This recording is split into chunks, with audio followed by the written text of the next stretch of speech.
Hi inJoypreneurs! Isa ka rin ba sa mahilig sa caramel flavored drinks? Kung oo, keep on watching to learn more.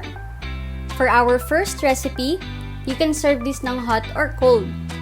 We will use 3 tablespoons of inJoy macchiato vendo powder, 360 ml of water, ready-to-use heavy cream puff for walling, 120 grams of ice, ready-to-use cream puff floater, and about 1 1/2 to 2 tablespoons of inJoy caramel syrup. Easy as 1, 2, 3. With just 4 ingredients, siguradong mag-e-enjoy ka na.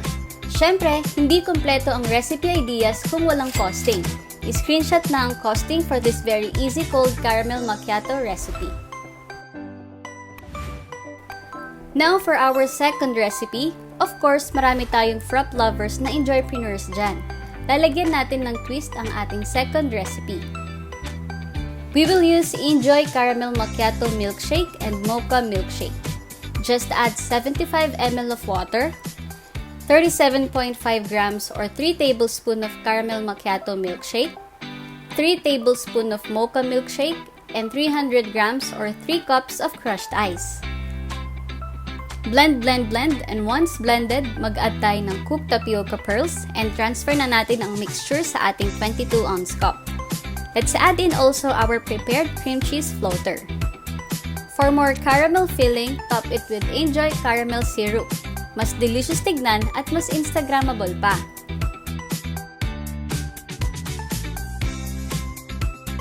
For the costing, super affordable lang.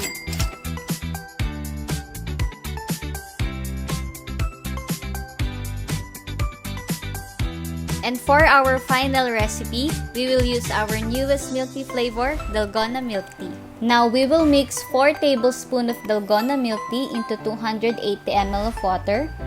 Once mixed, set aside first and prepare our 22-ounce cup. Now, let's add in our 120 grams of cooked tapioca pearls and 120 grams of ice. Once added, we can now pour our Dalgona drink mixture. For the floater, we can add our prepared cream cheese. Now for the final touch, let's add in and drizzle our inJoy caramelized sugar syrup.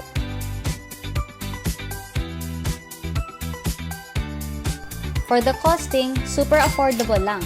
Sigurado pang babalik-balikan ng mga customers nyo. And that's it. Pwedeng-pwede nyo na idagdag to sa salted caramel series nyo, inJoypreneurs.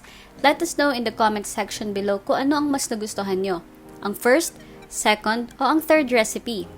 Thanks for watching! Bye!